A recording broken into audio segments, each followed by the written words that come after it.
So hello hi सलाम, मैं हूं वसीम खान और एक बार फिर आपका जो है वेलकम करता हूं मैं पासबान तालीम की इस हॉट सॉल्यूशन सीरीज में।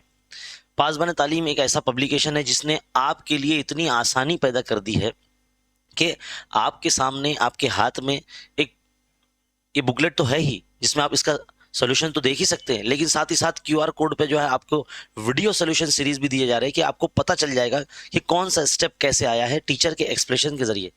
तो टीचर जो है आपको एक्सप्लेन करेंगे, जैसे कि मैं आपको अलजेब्रा ज्योमेट्री यहाँ पर एक्सप्लेन कर रहा हूँ मैं। तो चलिए अब हम हल करने जा रहे हैं, सॉल्व करने जा रहे हैं मार्च 2024 का जो हॉट क्वेश्चन है, क्वेश्चन नंबर 4। देखो, आप जो यहाँ इस वक्त क्वेश्चन देख रहे हो, देख के डरना नहीं। हो सकता है कि बच्चे जो है इसको इस क्वेश्चन को देख के थोड़ा सा डर जाए कि भाई इसको कैसे सॉल्व करेंगे। तो देखो कैसे करना है, पहले ध्यान देंगे। आपको ऑलरेडी जो है सॉल्व करके दिया ही है।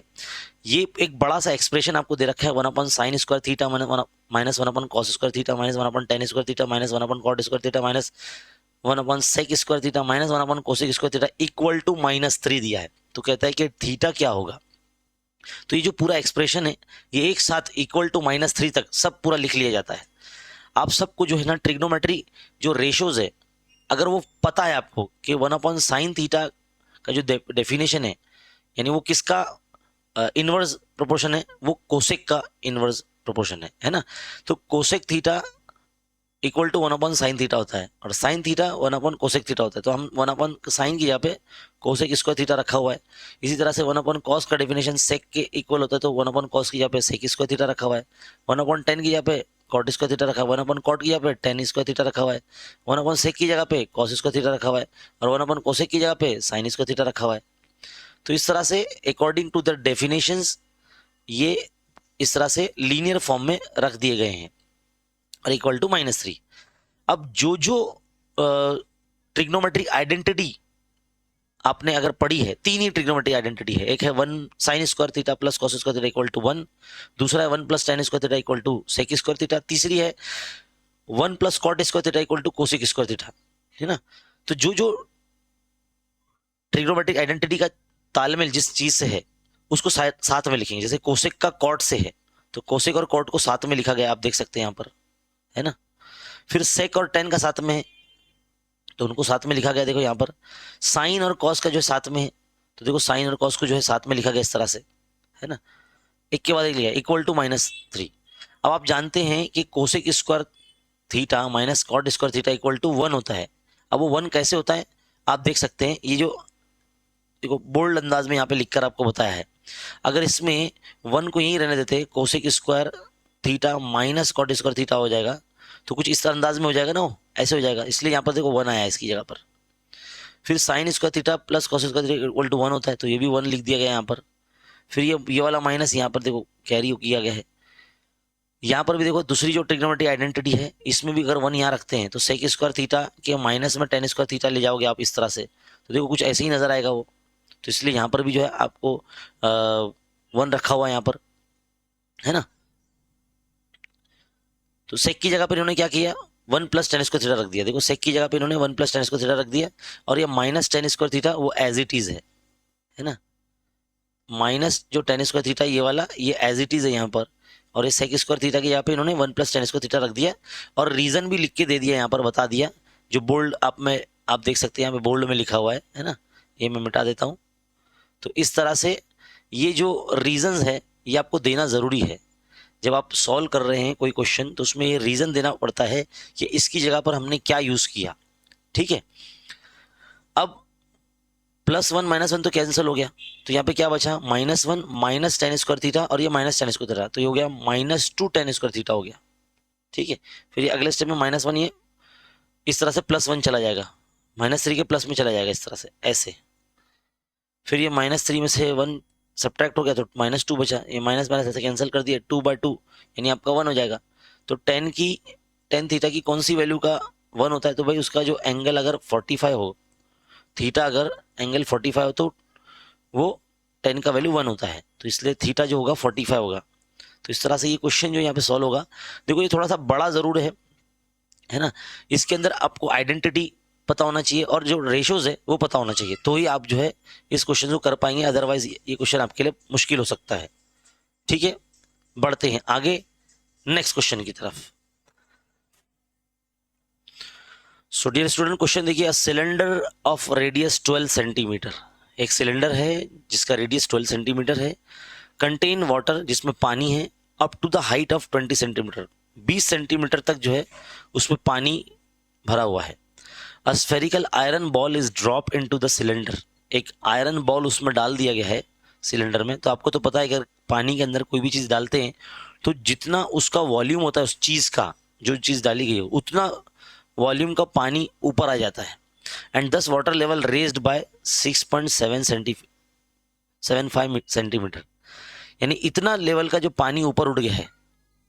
तो what is the radius of the iron ball, तो आयरन बॉल का रेडियस क्या है वो पता लगाना है। तो सबसे पहले हम यहाँ पे आप देख सकते हैं कि रेडियस सिलेंडर का कितना 12 सेंटीमीटर है और उसका रेज्ड इन वाटर लेवल, यानी जो पानी का लेवल बढ़ा है वो 6.75 सेंटीमीटर बढ़ा है। और हमको R2, यानी R2 क्या बोला गया है, रेडियस किसका, ये आयरन बॉल का जो पानी में डाला गया है। क्योंकि आयरन बॉल जो है वो स्फेरिकल है जो सिलेंडर में डाला गया है, तो हमको ये भी पता होना चाहिए, जैसे मैंने अभी थोड़ी देर पहले कहा कि भाई उसका वॉल्यूम, पानी का जितना उसका वॉल्यूम होगा आयरन स्फेरिकल आयरन बॉल का, उतना लेवल का पानी भी ऊपर आएगा। तो वॉल्यूम ऑफ स्फीयर जो है इक्वल होगा वॉल्यूम ऑफ वाटर रेज्ड, जितना पानी उसमें बढ़ा है उसका वॉल्यूम उतना ही बढ़ेगा जितना उस स्फीयर का वॉल्यूम है, तो दोनों का वॉल्यूम सेम होगा। इस तरह के जो क्वेश्चन होते हैं ना, इसमें वॉल्यूम का ही फॉर्मूला लगता है। तो स्फीयर का वॉल्यूम का फॉर्मूला क्या है, 4/3 पायर क्यूब। और जो पानी है जो जिस बर्तन में रखा हुआ है वो जिस सिलेंड्रिकल शेप में है, तो पानी भी सिलेंड्रिकल शेप में ही ऊपर बढ़ेगा। तो सिलेंडर का आपको वॉल्यूम का फॉर्मूला लगाना होगा पायर स्क्वायर एच। ठीक है, अब यहाँ पर आप देखेंगे पाई पाई कैंसिल हो चुका है, इस तरह से जो बचा है वो यहाँ लिखा हुआ है 4/3। यहाँ पर जाने के बाद 3/4 हो जाता है, यानी कन्वर्ट हो जाता है। देखो डिवाइड वाली चीज़ मल्टीप्लाई में चली जाती है ऊपर, और जो ऊपर वाली चीज़ है वो डिवाइड में आती है इस तरह से। तो आप देख भी सकते हैं यहाँ पर, है ना। आगे देखिए, वैल्यू पुटअप की जा रही है क्योंकि हमको रेडियस स्फीयर का मालूम करना है। तो R2 का क्यूब वैसे ही रहेगा और बाकी R1 का जो स्क्वायर है, यानी सिलेंडर का जो रेडियस है वो 12 स्क्वायर है, और H यानी जो पानी है, जो पानी का लेवल बढ़ा है वो 6.75 हाइट तक बढ़ा है। अब इसको सॉल्व करना है आपको, इसको सॉल्व करना है। तो ये सॉल्व कैसे होगा, देखो 3/4 इंटू 12 इंटू 12 इंटू 6.75, 4 का 4, 4 तिया 12, 3 तिया 9, है ना, और 12 ज़रब 6.75, सबको ज़रब कर लो, जो भी नंबर आएगा देखो आप इस तरह से 729 मिलेगा। अब 729 है 9 का क्यूब है, ये हर कोई जानता है ना, 9 इंटू 9 इंटू 9, ये तो 8th क्लास से आप पढ़ते आ रहे हैं, आपने स्क्वायर्स पढ़े हैं, आपने क्यूब्स पढ़े हैं, है ना। तो 9 9 ज़ा 81, 81 9 ज़ा 729 होता है, इसलिए जो 729 का जो क्यूब रूट है वो 9 होगा। तो इस तरह जो आपका स्पीयर है उसका जो रेडियस होगा वो 9 सेंटीमीटर होगा, और यही यार आपको मालूम करना था। तो ये जो क्वेश्चन है 4 मार्क्स का है डियर स्टूडेंट। तो इस तरह से इसको सॉल्व करना होता है, ये इस टाइप के क्वेश्चन एग्जाम में बनते हैं, इंपॉर्टेंट है। आगे बढ़ते हैं, बोला गया है कि draw a circle with centre O, एक ऐसा सर्कल बनाए जिसका सेंटर O हो, जिसका रेडियस 3 सेंटीमीटर होना चाहिए। Draw tangent segment PA and PB through the point P outside the circle such that angle APB 70 degree. अब पॉइंट P जो है ना, एक एक्सटीरियर पॉइंट है सर्कल का, और वो 70 डिग्री का होना चाहिए। तो इस तरह से बनाना है। तो सबसे पहले आप क्या करेंगे, जो आपको एक रफ फिगर अगर आप पहले बना लेते हो तो आपको ज़्यादा अच्छे तरीके समझ में आएगा कि एक सर्कल बना रहे हैं 3 सेंटीमीटर का, उसके एक्सटीरियर कोई पॉइंट P है, यहाँ से 2 टेंजेंट हमको बनाने हैं, है ना। तो ये टेंजेंट क्या होंगे, वो PA और PB होंगे वो। तो ये जो APB एंगल है ये 70 डिग्री का होना चाहिए, है ना। ये मेन बात जो है सबसे ज़्यादा यहाँ पर मायने रखती है।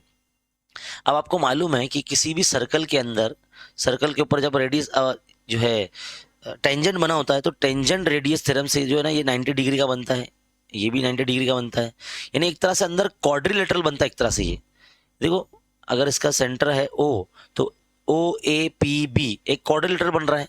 तो जिसमें से 2 90 डिग्री का और एक आपको 70 डिग्री का बोला गया है लाने के लिए। तो ये आपका AOB जो है ना आपको मालूम हो जाएगा। तो आप ये सारे एंगल को ऐड कर लो और इक्वल टू आप क्या लिख देना, 360 डिग्री लिख देना, क्योंकि आपको पता है कि sum of all angles of a quadrilateral is 360, है ना, वही रीजन यहाँ लिखा हुआ है। तो यहाँ पर जो टेंजेंट रेडियस थ्योरम से जो आपके 90 डिग्री निकलते हैं उनको वैल्यू आप लग देंगे, और एक तो आपको APB 70 दिया ही है, सबको ऐड कर लो और सबको ऐड करने के बाद 360 में से माइनस कर लो, तो 110 आपका जो है AOB आ जाएगा। तो जब आपका AOB आ जाएगा तो आप इजीली जो है ना बना सकते हैं, है ना। तो सबसे पहले क्या करना होगा आपको, 3 सेंटीमीटर का आपने रेडियस का सर्कल बना लिया। सर्कल बनाने के बाद आप क्या करेंगे, 110 का एंगल लेंगे।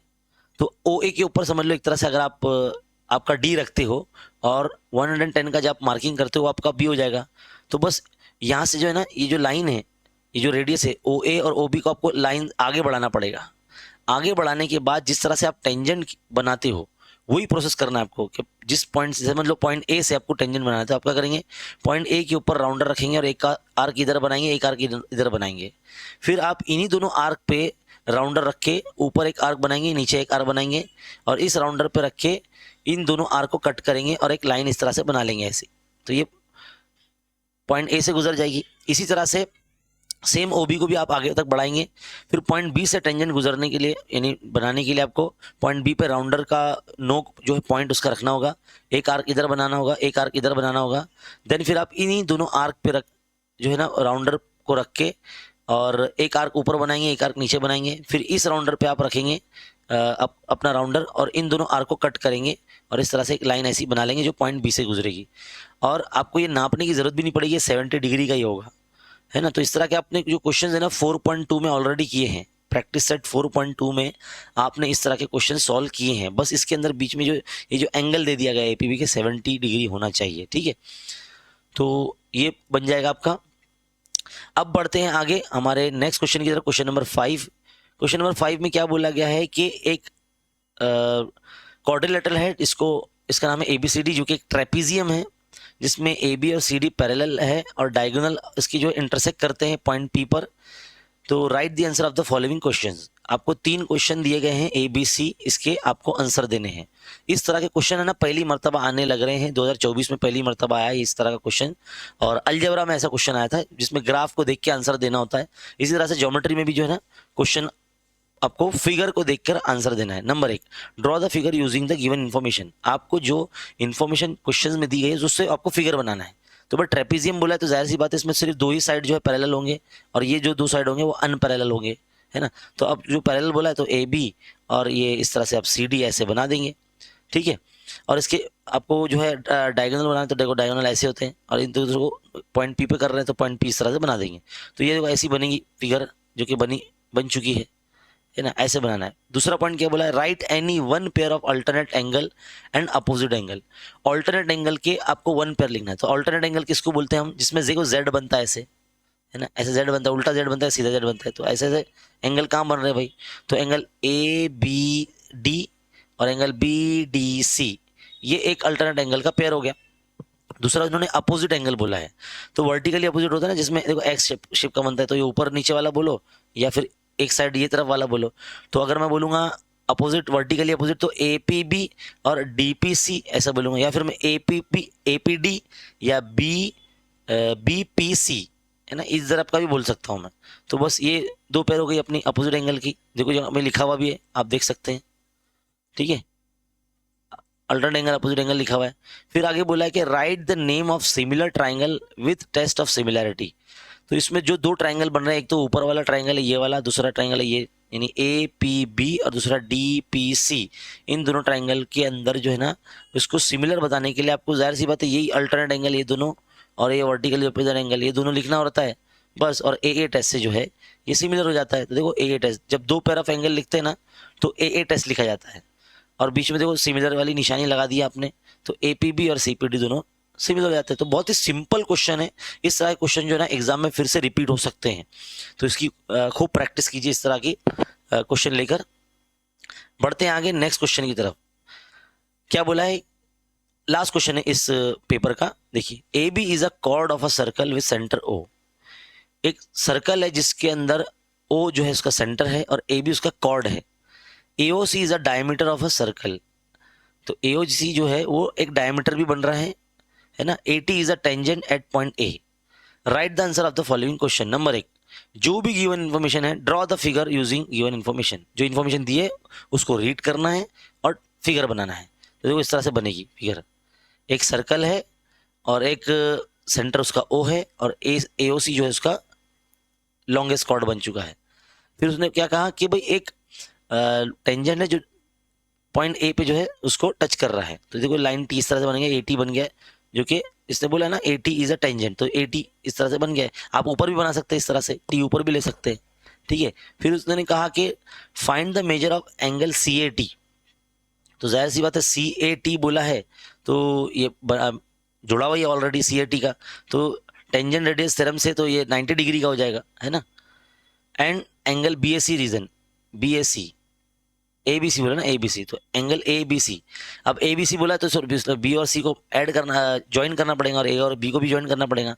तो आपको एक बात पता होना चाहिए कि सेमी सर्कल के अंदर जो ट्राइंगल बनता है वो राइट एंगल ट्राइंगल बनता है।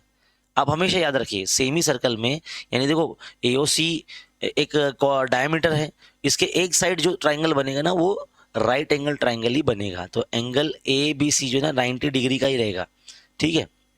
देखो यहाँ देख सकते हैं आप, inscribed angle in a semi circle. मैंने बोला ना सेमी सर्कल में जो एंगल बनता है या ट्राइंगल बनता है वो राइट एंगल ही बनता है। तो यहाँ पर थर्ड उन्होंने बोला है कि whether angle CAT and ABC are congruent. क्या CAT ABC कॉन्ग्रुएंट है? देखो दोनों की वैल्यू 90 डिग्री आ गई तो जाहिर सी बात है दोनों कॉन्ग्रुएंट होंगे। देयरफॉर हम बता सकते हैं कि CAT और ABC कॉन्ग्रुएंट है। तो इस तरह से यहाँ पर हमारा सेकंड क्वेश्चन भी हो जाता है। तो बहुत ही सिंपल और आसान क्वेश्चन यहाँ पूछे गए थे जो कॉन्सेप्चुअल लर्निंग पे थे। अगर आपको आपने अगर चैप्टर अच्छे से पढ़ा है, मैक्सिमम क्वेश्चंस आपने सॉल्व किए हैं, तो इस तरह के जो क्वेश्चन जो क्वेश्चन नंबर 5 में 3 मार्क्स के लिए पूछे जा रहे हैं, इस तरह के क्वेश्चन आप कर सकते हैं। तो यहाँ पर आपको की जो लर्निंग है वो कॉन्सेप्चुअल होनी चाहिए। आप सिर्फ क्वेश्चन सॉल्व करते रहेंगे बुक्स में से लेकर या कहीं से भी लेकर, लेकिन अगर आपका कॉन्सेप्ट क्लियर नहीं है तो आप इस तरह के क्वेश्चन सॉल्व नहीं कर पाएंगे। तो डियर स्टूडेंट, आई होप आपको जो है बहुत अच्छे तरीके से समझ में आया है। ये जो वीडियो सीरीज है हॉट्स क्वेश्चन की ये जारी रहेगी आगे भी नेक्स्ट पेपर में भी। तो मिलते हैं नेक्स्ट पेपर में नेक्स्ट हॉट्स क्वेश्चन के साथ। Thank you.